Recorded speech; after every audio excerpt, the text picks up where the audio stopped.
സെക്സിന് വേണ്ടിയിട്ട് തന്നെ എല്ലാവരും ആ ഒരു ഏജ് വരെ കാത്തിരിക്കുക എന്ന് പറയുന്നത് മണ്ടത്തരമാണ്. സെക്സ് എന്ന് പറയുന്ന ഒരു പുരുഷന്റെയും സ്ത്രീയുടെ ആവശ്യമാണ്.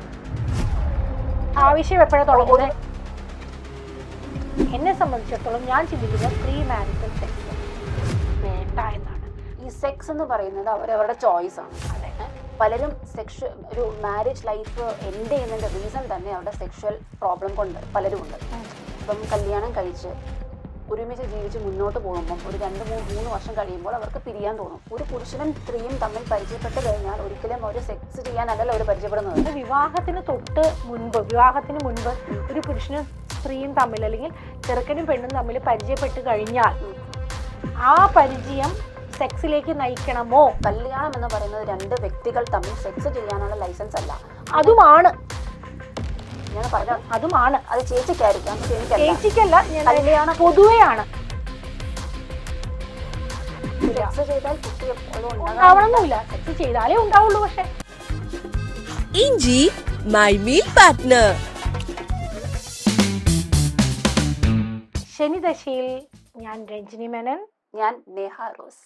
ഇന്നത്തെ നമ്മുടെ വിഷയം ഒരു ഹോട്ട് ടോപ്പിക്കാണ്, പ്രീ മാരിറ്റൽ സെക്സ്. അത് ശരിയോ തെറ്റോ തീരുമാനിക്കാം, സംസാരിക്കാം. അതെ. അപ്പൊ ഈ പ്രീ മാരിറ്റൽ സെക്സ് എന്ന് പറയുന്നത് ഭയങ്കര സംഭവമായി ആഘോഷിക്കുന്നവരുണ്ട്. ഇതൊക്കെ വെറും പുല്ല് എന്ന് ചിന്തിക്കുന്നവരുണ്ട്. അപ്പൊ എന്താണ് ചേച്ചിയുടെ അഭിപ്രായം?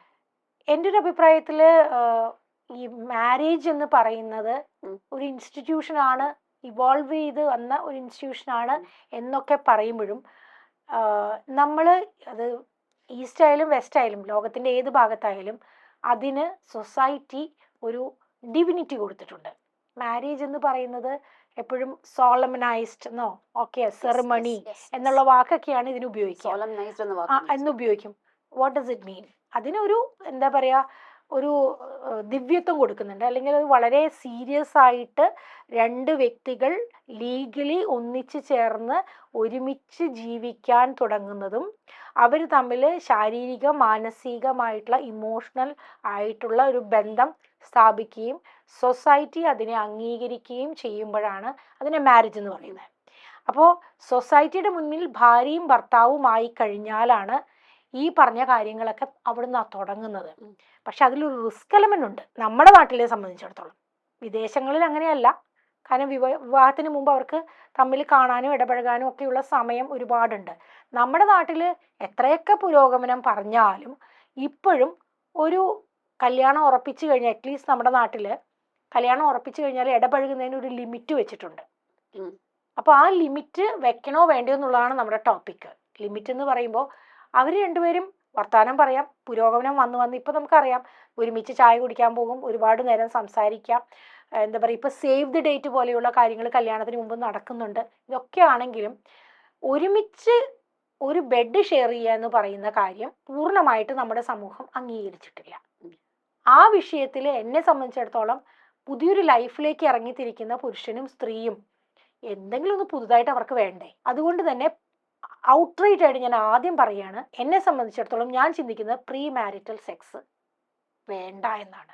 പ്രീ മാരിറ്റൽ ഫ്രണ്ട്ഷിപ്പ് ആവാം, ഇമോഷൻസിൽ തമ്മിൽ അവർ കണക്റ്റഡ് ആവാം, അണ്ടർസ്റ്റാൻഡ് ചെയ്യാനുള്ള സമയം കൊടുക്കാം, അവരവരെ ആ രീതിയിൽ പുരുഷനെ സ്ത്രീയും സ്ത്രീയെ പുരുഷനും അവരെന്താണോ ആസ് ഇറ്റ് ഈസ് അവരെ അക്സെപ്റ്റ് ചെയ്യാനുള്ള സമയം, അണ്ടർസ്റ്റാൻഡ് ചെയ്യാനുള്ള സമയം. പക്ഷേ why should they have sex before marriage? No പറയുകയാണ്. യെസ്. അപ്പൊ ഞാൻ ഒരിക്കലും എടുത്തടിച്ച് യെസ് പറയില്ല. പക്ഷെ ഇതിന്റെ സംഭവം എന്താണെന്ന് വെച്ചാൽ ഈ സെക്സ് എന്ന് പറയുന്നത് അവരവരുടെ ചോയ്സ് ആണ്. അതെ. പിന്നെ നമ്മുടെ ഈ തലമുറയിൽ പണ്ട് കാലത്തെ കാര്യങ്ങളാണെങ്കിൽ കല്യാണം കഴിക്കുന്നു, പുതിയ പരീക്ഷണങ്ങളാണ്, ചേച്ചി പറഞ്ഞ പോലെ പുതിയ ജീവിതമാണ്, പുതിയ ലൈഫിലേക്ക് വരുമ്പോൾ പുതിയതായിട്ട് എന്തെങ്കിലുമൊക്കെ വേണ്ടേ. അപ്പൊ കല്യാണം കഴിച്ചിട്ട് ഒരു സെക്ഷൽ ലൈഫ് പോരെ എന്ന് ചിന്തിക്കാം. പക്ഷെ ഈ കാലഘട്ടത്തിൽ നമുക്ക് അതങ്ങനെ കംപ്ലീറ്റ് അതങ്ങനെ അങ്ങനെ ആക്കി വെക്കാൻ പറ്റൂല.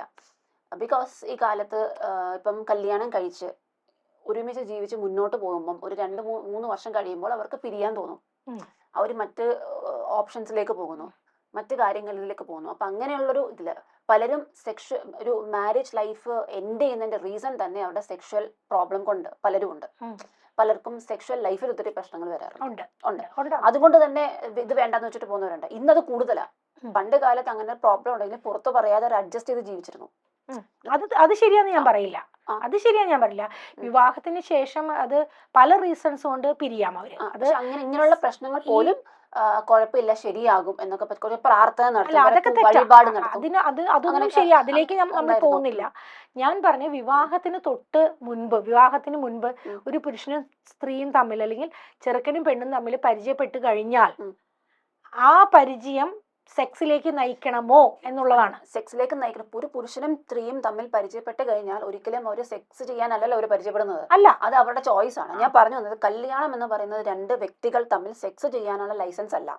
അതുമാണ് ഞാൻ പറഞ്ഞു, അതുമാണ്. അത് ചേച്ചിക്കായിരിക്കാം, പക്ഷെ എനിക്കല്ല. ചേച്ചിക്കല്ല, കല്യാണം പൊതുവെയാണ്. കല്യാണം എന്ന് പറയുന്നത് രണ്ട് വ്യക്തികൾ തമ്മിലല്ല, കൂടിച്ചേരലാണ്, രണ്ട് ഫാമിലി തമ്മിലുള്ള കൂടിച്ചേരലാണ്. അതെ, ഫാമിലി, കുടുംബങ്ങൾ തമ്മിലുള്ള അങ്ങനത്തെ ടൈപ്പ് ഓഫ് ഒരു ബോണ്ടിങ് ആണ്. അതുകൊണ്ടാണ് അതൊരു ദിവ്യത എന്ന് പറയുന്ന സാധനം കയറുന്നത്. ഓഫ് കോഴ്സ് രണ്ട് കുടുംബങ്ങള്, അതുകൊണ്ടാണ് അതിനകത്ത് വരുന്നത്. രണ്ട് കൾച്ചറും പക്ഷേ ഈ സെക്സ് എന്ന് പറയുന്നത് ഒരു പുരുഷന്റെയും സ്ത്രീയുടെയും ആവശ്യമാണ്. അതിന് അവർ കല്യാണം കഴിക്കാൻ വേണ്ടി, ഇപ്പൊ എല്ലാവരും കല്യാണം കഴിക്കുന്നത് വളരെ ലേറ്റ്, 35, 32, പെണ്ണുങ്ങള് 32, 33, 34, 35 ആ ഏജിലാണ് കല്യാണം കഴിക്കുന്നത്. അപ്പൊ ഈ സെക്സിന് വേണ്ടിയിട്ട് തന്നെ എല്ലാവരും ആ ഒരു ഏജ് വരെ കാത്തിരിക്കുക എന്ന് പറയുന്നത് മണ്ടത്തരമാണ്. ഓഹോ, 100% മണ്ടത്തരം തന്നെയാണ്. ഞാൻ അങ്ങനെ പറഞ്ഞു, നിങ്ങൾ ട്രോൾ ചെയ്താലും കുഴപ്പമില്ല, മണ്ടത്തരം തന്നെയാണ്.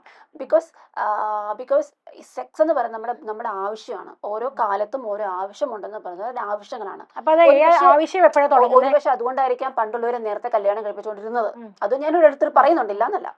അപ്പോൾ സെക്സ് എന്ന് ഇപ്പൊ കല്യാണം എന്ന് പറയുന്നത് നമുക്ക് ഒരുപാട് ലീഗൽ പ്രൊസീജിയേഴ്സ് ഉള്ളൊരു സംഭവം. ഇപ്പൊ വെസ്റ്റേൺ കൺട്രീസിലാണെങ്കിലും കല്യാണത്തിന് ഒരുപാട് പ്രൊസീജിയേഴ്സ് ഉണ്ട്. ഈ പ്രൊസീജിയേഴ്സ് ഒക്കെ മീറ്റ് ചെയ്ത് വരുമ്പം അല്ല, അതുകൊണ്ടാണ് നേഹ, അപ്പൊ നമുക്കറിയാലോ കല്യാണം വേണ്ട, ലിവ് ഇൻ റിലേഷൻഷിപ്പ് മതി വെസ്റ്റേൺ കൺട്രീസിൽ അഡോപ്റ്റ് ചെയ്തു. പക്ഷെ ഇന്ത്യയിൽ വരുമ്പോൾ അത്രയും സ്ട്രിക്റ്റ് അല്ലെങ്കിൽ പോലും ഇവിടെയും ഇന്ന് ഇപ്പത്തെ ഒരു ഡിവോഴ്സ് കിട്ടിട്ട് പേപ്പർ കിട്ടാൻ എത്ര വർഷം കാത്തിരിക്കണം?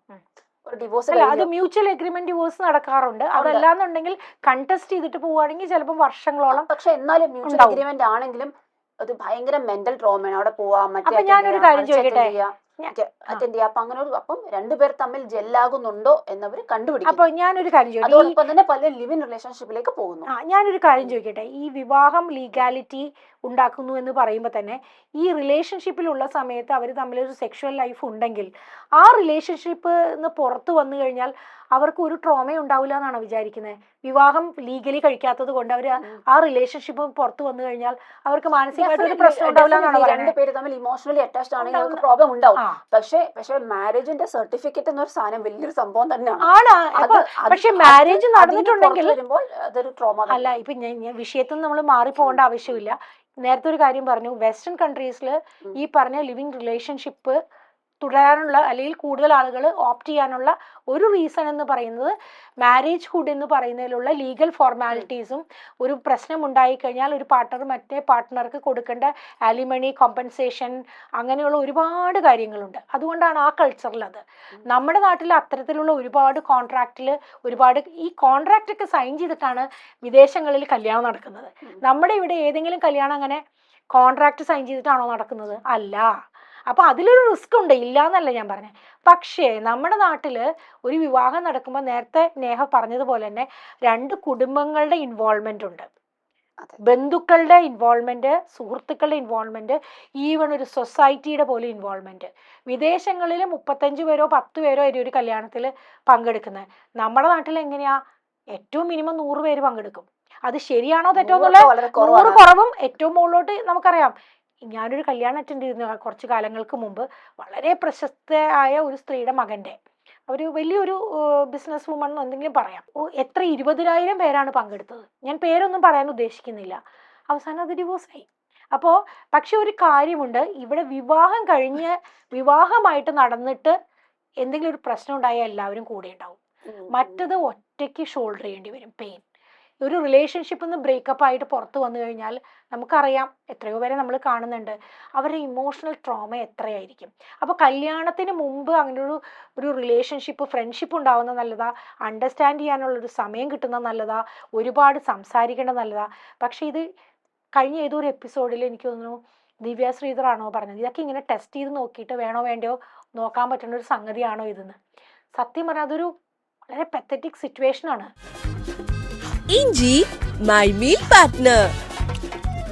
പുരുഷനും പറയാൻ പറ്റില്ല, സ്ത്രീക്കും പറയാൻ അത് പറ്റില്ല. പറയാൻ ഇതൊരു പറ്റില്ല. സത്യം പറഞ്ഞ റിസ്ക് എടുക്കുന്ന അതെ, പരിപാടിയാണ് ഇത്. അത് ടെസ്റ്റ് ചെയ്ത് നോക്കിയിട്ട് ചെയ്യണമെന്നല്ല ഞാൻ പറഞ്ഞിട്ടില്ല, അല്ല, അങ്ങനെ ഞാൻ ഇല്ല പറയുന്നില്ല. ഇല്ല ഞാൻ പറഞ്ഞത് ഞാൻ പറഞ്ഞത് ഈ സെക്സ് എന്ന് പറയുന്നത് നമ്മുടെ ഒരു ബയോളജിക്കൽ നീഡ് എന്ന് അത് പറയാം. അംഗീകരിക്കുന്നു. അപ്പോൾ അതുപോലുള്ള പാർട്ട്നേഴ്സിനെ കണ്ടെത്തി സെക്സ് ചെയ്യണം, താല്പര്യമുള്ളവർ ചെയ്യുന്നതിൽ എനിക്ക് എതിർപ്പൊന്നുമില്ല. ചേച്ചിക്ക് എതിർപ്പ് കാണും, എനിക്ക് മറ്റുള്ള രണ്ടുപേർ തമ്മിൽ മറ്റുള്ളവരുടെ ബെഡ്റൂമിൽ എന്ത് നടക്കുന്നു എന്നെ ബാധിക്കുന്നില്ല. അല്ല ഞാൻ ആരുടെയും പേഴ്സണൽ ലൈഫിലും പ്രൈവറ്റ് ലൈഫിലേക്ക് ഇറങ്ങി പോകാൻ ഇഷ്ടപ്പെടുന്ന ഒരാളല്ല. എല്ലാവർക്കും അവരുടേതായ ഇൻഡിവിജ്വൽ ഫ്രീഡം ഉണ്ടെന്ന് തന്നെ വിശ്വസിക്കുന്ന ആളാണ്. പക്ഷെ പൊതുവേ അതിൽ റിസ്ക് കൂടുതലാണെന്നേ ഞാൻ പറയുള്ളൂ. അത് പുരുഷനായാലും സ്ത്രീക്കായാലും റിസ്ക് ഉണ്ട്.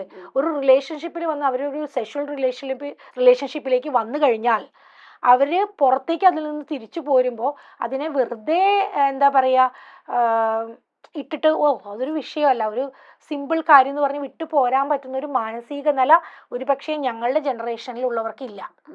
ഒരു റിലേഷൻഷിപ്പ് ഇപ്പോഴുള്ളവർക്കും ഒരു പരിധി വരെ ഒരു റിലേഷൻഷിപ്പ് ബ്രേക്ക് ആയാലുള്ള അവസ്ഥ എന്താ? ഇനി ഇവർ തമ്മിലൊരു സെക്ഷൽ റിലേഷൻഷിപ്പ് കല്യാണം ഉറപ്പിച്ച് വരിച്ചിരിക്കുന്ന ചെക്കനും പെണ്ണും നമ്മൾ ഉണ്ടായിന്നിരിക്കട്ടെ, ആ കല്യാണം നടക്കാതെ വന്നു കഴിഞ്ഞാൽ if it is okay for both the parties എനിക്കൊരു കംപ്ലൈന്റും ഇല്ല. പക്ഷേ അത് പിന്നീട് പ്രശ്നമായി കഴിഞ്ഞാലോ അത് വലിയ പ്രശ്നമായി മാറും. ചേച്ചി നമ്മളിപ്പോ ഇവിടെ നമ്മൾ എത്ര ഇത് കാര്യം ഭയങ്കര സംഭവമായിട്ട് സംസാരിച്ചാലും at the end of the day അതൊരു ഓരോ വ്യക്തികളുടെ ചോയ്സ് ആണ്. അല്ല അത് വേറെ കാര്യം, ചോയ്സ് ആണെന്നുള്ളത് ഇപ്പൊ എന്റെ അഭിപ്രായം പറഞ്ഞതല്ല. നമ്മൾ എന്ത് പറഞ്ഞാലും റിലേഷനിലാകേണ്ട ഒരു റിലേഷനിലാവുകയും ചെയ്യും, അവരാകാതിരിക്കുകയും ചെയ്യും. നമുക്ക് ഇതിനെ ഒന്നും മാറ്റിമറിക്കാൻ പറ്റില്ല, ഒന്നും പറ്റില്ല. തീർച്ചയായിട്ടും ലൈഫ് അവരവർ ഹാൻഡിൽ ചെയ്യുക മര്യാദയ്ക്ക്. ഞാൻ ഇത്രേ പറഞ്ഞുള്ളൂ, റിലേഷൻഷിപ്പിലുണ്ടായിട്ട് റിലേഷൻഷിപ്പ് ഒന്ന് പുറത്തു വന്നാൽ ആ ഒരു ട്രോമ അവര് അനുഭവിക്കേണ്ടതായിട്ട് വന്ന് നമ്മൾ കണ്ടിട്ടുണ്ട് പലരെയും. വിവാഹത്തിന് മുമ്പ് അങ്ങനെ ഒരു റിലേഷൻഷിപ്പ് സെക്ഷൽ റിലേഷൻഷിപ്പ് ഉണ്ടായാൽ അത് ഏതെങ്കിലുമൊക്കെ തരത്തിൽ എവിടെയെങ്കിലും അത് നടന്നില്ലേ, കല്യാണം നടന്നില്ലെങ്കിൽ അത് പിന്നീട് ഒരു ബുദ്ധിമുട്ട് ചിലർക്കെങ്കിലും ഉണ്ടാക്കാം. ചിലരെ സംബന്ധിച്ചിടത്തോളം അതൊരു വലിയ വിഷയമല്ലാതെ വിട്ടുപോകുന്നതായിരിക്കും, ചിലരെ സംബന്ധിച്ചിടത്തോളം അത് വലിയ വിഷയമാണ് താനും. അപ്പൊ അത് depends upon person to person എന്നേ ഞാൻ പറയുള്ളൂ. പക്ഷെ ബേസിക്കലി ഞാൻ പറയുന്നത് പറയാം പുതിയതായിട്ട് തുടങ്ങുമ്പോൾ കുറേ പുതിയ കാര്യങ്ങൾ നമ്മൾ എന്താ പറയാ, ഒരു പുരുഷൻ ഈ ഒരു വീട്ടിൽ ഞാൻ പണ്ട് എനിക്ക് പറയാനൊരു ചെറിയൊരു കഥയാണ്. പണ്ട് സക്കറിയ എന്ന് പറയുന്ന കഥാകൃത്ത് എഴുതിയ ഒരു കഥയുണ്ട്, പ്രേക്ഷകരുടെ അറിവിലേക്കും കൂടിയാണ്, ചിലരൊക്കെ വായിച്ചിട്ടുണ്ടാവും. ആ കുറേ കാലങ്ങൾക്ക് മുമ്പ് എഴുതിയൊരു കഥ. ആ കഥയിൽ ഒരു പെൺകുട്ടി പെണ്ണ് കാണൽ എന്ന് പറയുന്ന ഒരു ചടങ്ങുണ്ടല്ലോ നമ്മുടെ നാട്ടിൽ കുറേ കാലം മുമ്പ് ഉണ്ടായിരുന്നു. ഇപ്പം അത് വേറെ രീതിയിലേക്ക് മാറി, ഉണ്ടോ ഇല്ലയോ എന്ന് എനിക്കറിയില്ല. ഈ പെണ്ണ് കാണാനായിട്ട് ഒരു ചെക്കൻ വരുന്ന സമയത്ത് പെണ്ണിനെ ഒന്നും അറിയില്ല ചെക്കനെ പറ്റി. ഏതോ ഒരു പേരിൽ ഏതോ ഒരു കുടുംബത്തിൽ നിന്ന് കുറേ പേര് വന്ന് കണ്ടു കഴിഞ്ഞ് ഈ ചെക്കൻ പോയതിന് ശേഷം ഈ പെൺകുട്ടിയുടെ മനസ്സിലുള്ള ചിന്തയാണ് അദ്ദേഹം കഥയിൽ എഴുതിയിരിക്കുന്നത്. അപ്പം പറയുന്ന ഈവൻ മൈന്യൂട്ട് കാര്യങ്ങൾ, ഈ ഭർത്താവ് ഈ പറയുന്ന ആളുടെ വീട്ടിലേക്ക് ഞാൻ ചെന്നാൽ അവിടെ ചമ്മന്തിയിൽ കടുക് വറക്കുന്നുണ്ടാവുമോ, അവിടെ അടിവസ്ത്രങ്ങൾ കഴുകി കഴിഞ്ഞാൽ വെയിലത്തിട്ട് ഉണക്കാൻ പറ്റുമോ, പെൺകുട്ടിയുടെ മനസ്സിൽ ചിന്തിക്കുന്ന ചിന്തകളാണ്. അപ്പോൾ ഇതിനകത്ത് സെക്സ് മാത്രമല്ല, ഒരു പെൺകുട്ടി പുതിയൊരു ജീവിതത്തിലേക്ക് കടക്കുമ്പോൾ ആ വീട്ടുകാരും ആ വ്യക്തിയും പുരുഷൻ എന്ന് പറയുന്ന ആളും എങ്ങനെയാണെന്നൊരു പെൺകുട്ടിക്ക് അറിയില്ല. അപ്പൊ ആ സമയത്ത് അന്നത്തെ കാലത്ത് അങ്ങനെയായിരുന്നു. അതിൽ നിന്ന് മാറി ഇപ്പൊ നമുക്കറിയാം, അങ്ങോട്ടും ഇങ്ങോട്ടും പോകുന്നു, തമ്മിൽ കാണുന്നു, സംസാരിക്കുന്നു, ചാറ്റ് ചെയ്യുന്നു മണിക്കൂറുകളോളം, ഭക്ഷണം കഴിക്കുന്നു, ഔട്ടിങ്ങിന് പോകുന്നു, ഇതൊക്കെയുണ്ട്. ഇനി ഈ സെക്സ് എന്ന് പറയുന്ന കാര്യം കൂടി ഒന്ന് പരീക്ഷിച്ച് നോക്കണം എന്നാണോ പുതിയ ജനറേഷൻ പറയുന്നത്? ഇല്ലല്ലോ. ഇത്രേ എനിക്ക് പറയാനുള്ളൂ. രണ്ടുപേർ തമ്മിൽ കല്യാണം കഴിക്കുമ്പോൾ രണ്ടുപേര് തമ്മിൽ ഇത് പരീക്ഷിച്ച് നോക്കിയിട്ട് കല്യാണം കഴിക്കണം എന്ന് പറയുന്നത് യോജിക്കാൻ പറ്റത്തില്ല, അതൊക്കെ മണ്ടത്തരമാണ്. പക്ഷേ സെക്സ് എന്ന് പറയുന്നത് അതൊക്കെ അതിനെ ഞാൻ കുറ്റം പറയല്ല, അത് സംഭവിച്ചു പോയേക്കാം എന്നൊരു സംഭവമാണത്. അത് ഒരു ബയോളജിക്കൽ നീഡ് എന്ന രീതിയിൽ ചില സാഹചര്യങ്ങളിൽ സംഭവിച്ചു പോയേക്കാവുന്ന സംഭവങ്ങൾ മാത്രമാണ്. അത് കല്യാണം കഴിക്കാൻ ഉറപ്പിച്ചു വെച്ച രണ്ടുപേര് അത് ചെയ്തിട്ട് കല്യാണം കഴിക്കണമെന്ന് പറയുന്നത് തെറ്റല്ലേ? അങ്ങനെ പറയുന്നവര് നിർബന്ധമില്ല, തോന്നുന്നില്ല. എന്നിട്ട് കല്യാണം കഴിക്കാവൂന്ന് പറയുന്നത് തോന്നുന്നില്ല, അത് മണ്ടത്തരമാണ്. പക്ഷെ ഒരുപാട് കല്യാണങ്ങൾ ഇതുപോലെ തന്നെ സെക്ഷുവൽ ലൈഫ് ഫെയിലിയർ ആണെന്നുള്ളത് പുറത്ത് പറയാതെ പണ്ട് കാലത്ത് പോയിരുന്നു. മേ ബി ഒരുപാട് ഒരു 20 years ബാക്ക് പോയിരുന്നു. ഇപ്പൊ അത് തുറന്നു പറയാനും അതൊരു വലിയ ഘടകമാണ്. പക്ഷെ അത് മാത്രമല്ല, ഇപ്പൊ ഫോർ എക്സാമ്പിൾ ഈഗോ എന്ന് പറയുന്നത്, മാരേജ് എന്ന് പറഞ്ഞാൽ ഒരിക്കലും സെക്സ് അല്ല, അതിനകത്ത് ഒത്തിരി കാര്യങ്ങളുണ്ട്. എക്സാക്ട്ലി അതന്നെ ഞാനിവിടെ പറഞ്ഞത്, ഒരു ഭാഗമാണ്. പക്ഷെ സെക്സ് വളരെ ഇമ്പോർട്ടന്റ് ആയ ഭാഗമാണ്. തീർച്ചയായിട്ടും അതിനെ ഒരു ലീഗലൈസ് ചെയ്യുക എന്ന് പറയുന്ന ഒരു കാര്യമാണ്. ഈ രണ്ട് കുടുംബങ്ങൾ ചേരുന്നു, രണ്ട് വ്യക്തികൾ ചേരുമ്പോൾ അവിടെ ഉണ്ടാവുന്ന ഒരുമിക്കലുകൾ, പല കാര്യങ്ങളിൽ ഒരുമിക്കലുകളുണ്ട്. അഭിപ്രായ വ്യത്യാസങ്ങൾ ഉണ്ടായിക്കൊണ്ട് തന്നെ സ്നേഹിക്കാൻ പറ്റും, ഉം. ഇല്ലേ? ഇപ്പൊ എൻ്റെ ഭർത്താവിന്റെ ടേസ്റ്റ് ആയിരിക്കണം എന്നില്ല പല കാര്യങ്ങളിലും ഉം. എൻ്റെ ടേസ്റ്റ് ആയിരിക്കണം എന്നില്ല അങ്ങേരുടെയും. അപ്പോൾ പക്ഷെ നമ്മൾ പല കാര്യങ്ങളും അവരെ അംഗീകരിച്ചുകൊണ്ട് അവരുടെ ഇഷ്ടങ്ങളെ അംഗീകരിച്ച് എന്താ പറയുക, അലൗ ദം ടു ബി, അവർ തന്നെ ആവാൻ അവരെ അനുവദിക്കുക ഉം. പാർട്ട്ണർ. അപ്പോൾ പ്രശ്നമില്ലല്ലോ. ഈ പറഞ്ഞ കാര്യം എന്ന് പറയുന്നത്, ഈ സെക്സ് എന്ന് പറയുന്ന ഒരു കാര്യം നിർബന്ധമായിട്ട് അതിന് മുമ്പ് പരീക്ഷ വെക്കേണ്ട ആവശ്യമൊന്നുമില്ല. ഒരിക്കലുമില്ല. വിവാഹത്തിന് ശേഷം ഞാൻ നേരത്തെ ആദ്യം പറഞ്ഞ പോലെ തന്നെ എന്തെങ്കിലും ഒന്ന് ബാക്കി വെക്കണ്ടേന്ന് പറഞ്ഞ പോലെ അവിടെ ബാക്കി എന്തൊക്കെ പുതിയ ലൈഫ് തുടങ്ങുമ്പോൾ പുതിയ ആളുകളായി നമ്മൾ മാറും. വിവാഹത്തിന് മുമ്പുള്ള ആളായി ഞാനല്ല വിവാഹത്തിന് ശേഷമുള്ള ഞാൻ.